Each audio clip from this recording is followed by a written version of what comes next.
வணக்கம்.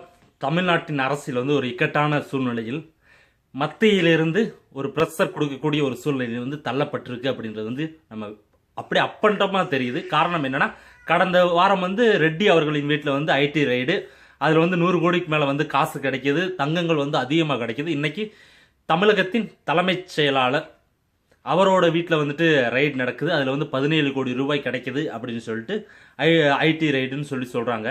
என்னை பொறுத்தளவுக்கு இது ஐடி ரைட் மாதிரி தெரியல, ஒரு பொலிட்டிக்கல் ரைட் மாதிரி தெரியுது. அதாவது மத்தியில் ஆட்சி செய்யும் பாஜக தமிழ்நாட்டில் உள்ள அதிமுகவை கைப்பற்றும் எண்ணத்தில் இல்லைன்னா கைப்பற்றும் கிடையாது, அதையே ஒரு தன்னுடைய கட்டுப்பாட்டில் கொண்டு வரும் எண்ணத்தில் இந்த வேலையில் இறங்கியிருக்குன்னு நினைக்கிறேன். ஏன்னா நேற்று ஜெயலலிதா இருந்த வரை இவர்கள் எல்லாம் ரெட்டி கொள்ளையடிக்கவில்லையா, இல்லைன்னா தலைமைச் செயலாளர் கொள்ளையடிக்கவில்லையா, ஏன் அப்பொழுது யாருமே வரவில்லை அப்படின்றதான் ஒரு சின்ன ஒரு கேள்வி. அப்போதெல்லாம் வந்திருந்தீங்கன்னு வச்சுக்கோங்க, இங்க இருக்க தமிழ்நாட்டில் இருக்க எல்லா பெரிய பெரிய அந்த மத்தியில் ஆட்சி பண்ற கட்சி இருக்கு பார்த்தீங்களா, அவங்க வீட்டில ரைடு நடந்திருக்கும். இங்க தமிழக அரசு போலீஸ் ரைடு போயிருக்கும், ஏதாச்சும் உள்ள ஒழிச்சு வச்சிருக்காங்களா அப்படின்னு சொல்லிட்டு ஆட்டோமேட்டிக்கா ஆஃப் ஆயிடுவாங்க. அந்த ஒரு காரணத்தினாலதான் அவ்வளவு நாளும் ரைடு பண்ணல.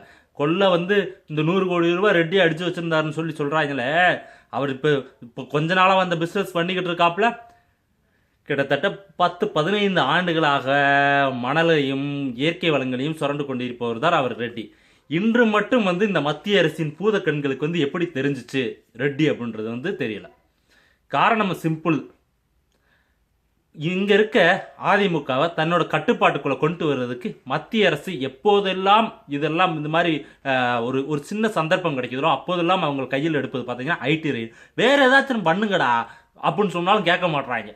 மக்களுக்கு அப்பட்டமா தெரியுது, எப்போ பார்த்தாலும் ஐடி ரைடு. போன ஆட்சியில் ஐடி ரைடு, இந்த ஆட்சியில் ஐடி ரைடு, அதாவது மாநில அரசை மடக்கணும்னா ஐடி ரைடு. இன்னைக்கெல்லாம் பார்த்தீங்கன்னு வச்சுங்க, தமிழ்நாடு போலீஸில் மிலிட்ரி இறக்கியிருக்காங்க. இதெல்லாம் எவ்வளவு ஒரு பெரிய கொடுமைன்னு பார்த்துக்குங்க.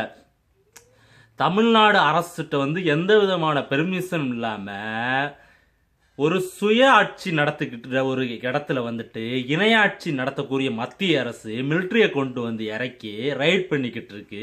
இங்க நம்ம ஆள் உட்கார்ந்து வேடிக்கை பார்த்து கொண்டிருக்கிறார். இதே இடத்தில் இந்த அம்மையார் மேல எவ்வளவு எதிர்மறை கருத்து இருந்தாலும் இதே இடத்தில் அவங்க இருக்கிறப்ப இப்படி நடந்துருந்துச்சுன்னா சீனே வேற, அப்படியே ஆப்போசிட்டா நடந்திருக்கும். இப்பொழுது ஏன் இவர்கள் அமைதி காக்குறாங்க அப்படின்னு தான் தெரியல. இதெல்லாம் இப்படி விட்டீங்கன்னு வச்சுங்க, நாளைக்கு தமிழ்நாட்டில் இந்த மத்திய அரசு மட்டும்தான் ஆட்சி செய்யக்கூடிய ஒரு, அதாவது சர்வாதிகாரம். இது ஆட்சி கிடையாது, சர்வாதிகாரம். இப்படி வச்சு நீங்க ஆட்சியை பிடிச்சு புல்லாம் நினைச்சீங்கன்னு வச்சுங்க, வாங்கின 450 ஓட்டையும் 4 ஓட்டை கன்வெர்ட் ஆயிரும் பார்த்துக்கோங்க. அந்த அளவுக்கு கொடூரமா மக்கள் ஓட்டு போடுவாங்க.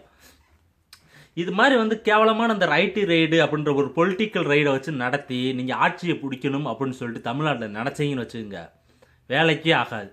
மக்கள்கிட்ட இறங்கி நல்லது பண்ணுங்க, இல்லைன்னா இந்த 100-50 தடை பண்ணிருங்க. பண்ணிட்டு மக்களை பிச்சைக்காரன் ஆக்கிட்டு அதுக்கப்புறம் நீங்கள் 1000 பைக் கூட வாங்கி எலெக்ஷன் நடத்தலாம். காசு இப்படி கஷ்டப்பட்டு இருக்கும் சூழ்நிலையில் இது மாதிரி நீங்கள் பல வித வேலைகளை பண்ணலாம். வெளிநாட்டுக்கு போகலாம், அதாவது எங்கெல்லாம் மோடி பிரச்சாரத்துக்கு போகலாம் அங்கெல்லாம் ஏடிஎம்களில் பணம் நிரப்பலாம். இது மாதிரி வேலையெல்லாம் நீங்கள் பண்ணிருங்க. 50யும் 100ஐயும் தடை பண்ணிவிட்டு இப்படியே போயிட்டு இருந்துச்சுன்னா இது ஹிட்லருக்கும் ஒரு சர்வாதிகார ஆட்சிக்கும் உள்ள ஒரு வித்தியாசங்களை நீங்களே பார்த்துக்கங்க. அதுக்கப்புறம் நம்ம ஜனநாயக ஆட்சி, இப்பயே ஜனநாயக ஆட்சி மாதிரி தெரியல போகிற நிலைமையை பார்த்தா. சர்வாதிகார ஆட்சியாக மாறிடும் நினைக்கிறேன். நன்றி.